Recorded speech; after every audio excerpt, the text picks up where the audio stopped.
Hi అండి, ఈరోజు వీడియోలో బ్రెడ్ అండ్ చీజ్తో సింపుల్ శాండ్విచ్ చేస్తున్నానండి. అదేలాగో నా వీడియోని లాస్ట్ వరకు చూసేయండి. అలాగే నా ఛానల్ని సబ్స్క్రైబ్ చేసుకోండి. ముందుగా ఇలా ప్యాన్ పెట్టుకొని ఆ ప్యాన్కి మనము బటర్ అనేది అప్లై చేసుకోవాలండి. లైట్గా మనం బ్రెడ్ని ఇలా రోస్ట్ చేసుకోవాలండి. రోస్ట్ చేసుకున్న బ్రెడ్కి ఇలా మయోనీస్ అప్లై చేసుకోవాలండి.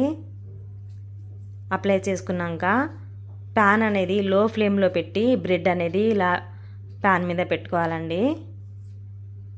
చీజ్ స్లైసెస్ మనకు మార్కెట్లో దొరుకుతుందండి. స్లైసెస్ అనేది మనం బ్రెడ్కి ఇలా పెట్టుకున్నాక క్యారెట్ తురుము, ఆనియన్, టొమాటో అంతేనండి. కావాలంటే మనము ఎక్స్ట్రా వెజిటేబుల్స్ కూడా యాడ్ చేసుకోవచ్చు.